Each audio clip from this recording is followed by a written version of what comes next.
This is 7 National News, and in your top story, UAE Vice President, Prime Minister and ruler of Dubai, His Highness Sheikh Mohammed bin Rashid Al Maktoum, received Egypt's Information Minister Salah Abdul Maqsood at Sabil Palace on Monday. During the meeting, Abdul Maqsood delivered a letter from Egypt President Mohamed Morsi.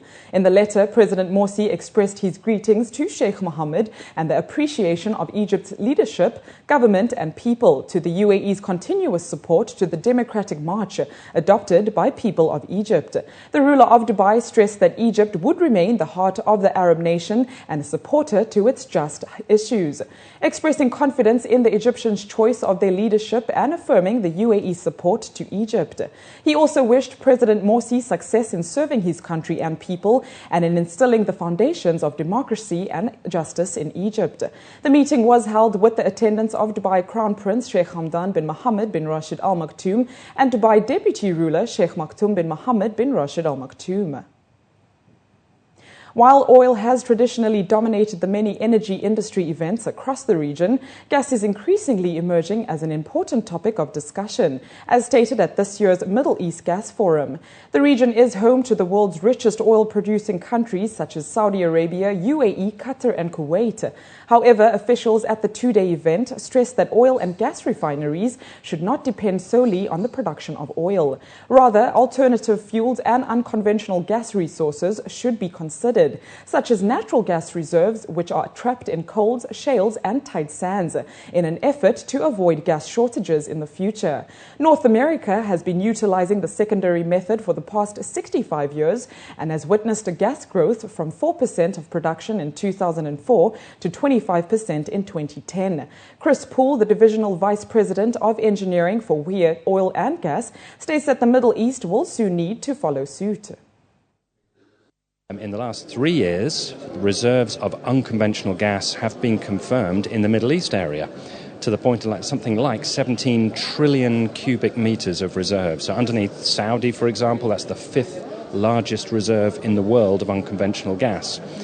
But as yet, there really isn't any production of unconventional gas in this part of the world, just because of the huge reserves of conventional oil and gas. But the shortage of gas is with us right now in this part of the world, and it's only going to get worse.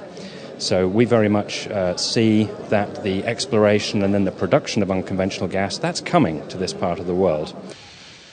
Demand for gas in the region is growing rapidly at 7% per annum, which at times exceeds supply. Countries are encouraged to make use of a floating liquefied natural gas or FLNG terminal, which proves to be commercially viable for exploration and production companies.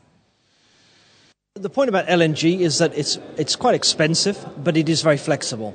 Whereas a pipeline, gas through a pipeline can be much cheaper, but pipelines are not so flexible. A pipeline goes from point A to point B and you're kind of stuck with it. An LNG tanker, it's just a ship, somewhat like an oil tanker. That can sail anywhere in the world that you have a terminal. And these terminals nowadays are very cheap and quick to put in. Within 18 months you can have an LNG import terminal these days. And so LNG is just much more flexible. And if you're a country that needs gas quickly, or you think maybe you need gas for a few years and then not after that, so you need the flexibility, you need gas in the summer but not in the winter, all these kind of users are able to take advantage of the flexibility of LNG. And that's why we're seeing, I think, LNG developing so quickly in this region. An online fire safety compliance system for companies across the UAE will be launched at the beginning of next year. According to local reports, Major General Al Matrushi said the new online system will link companies with civil defense departments across the country to correctly identify the hazard controls, maintain fire equipment systems and adhere to auditing standards. He added that violators will receive up to 50,000 dirham fines. During the months of March till June, a national fire safety campaign was conducted at industrial areas across the UAE. The civil defense visited as many as 31,647 buildings and establishments in industrial areas in a bid to spread preventative awareness among workers. A uniform safety code across the country will also be enforced from October 1st, making standards the same across industrial facilities.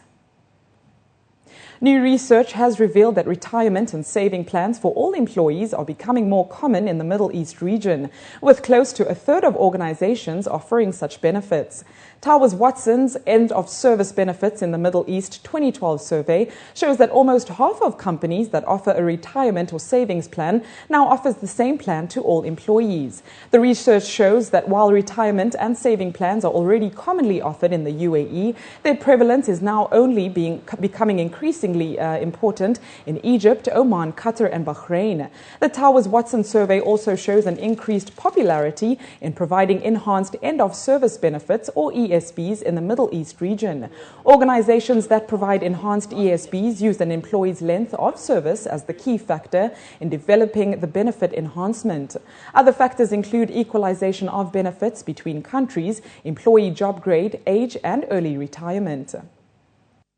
And up next, we have the day's business news for you, so stay with us.